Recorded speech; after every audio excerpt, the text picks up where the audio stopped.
Halo sahabat Aceh TV1, bertemu lagi bersama saya Ulaal Akbar. Hari ini kegiatan kita di ladang adalah untuk mengambil air madu trigona. Ayo ikuti saya.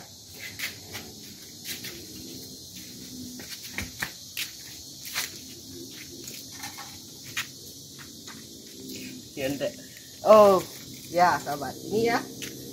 Ini merupakan sarang yang sudah bertahun-tahun di sini. Ini daerah hampir 3 tahun lebih, ya. Ini baru ada sahabat.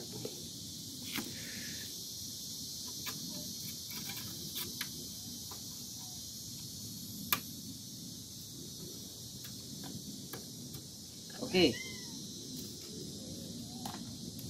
Nah, ini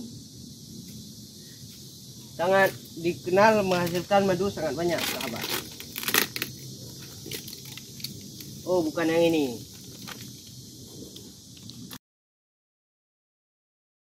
Oke sahabat, ini adalah hasil dari satu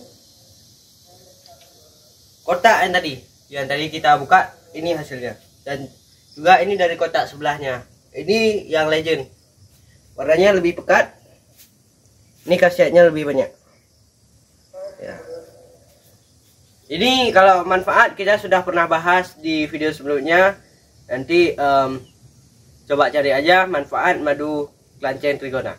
Oke, sekian dulu sahabat video kali ini. Assalamualaikum warahmatullahi wabarakatuh.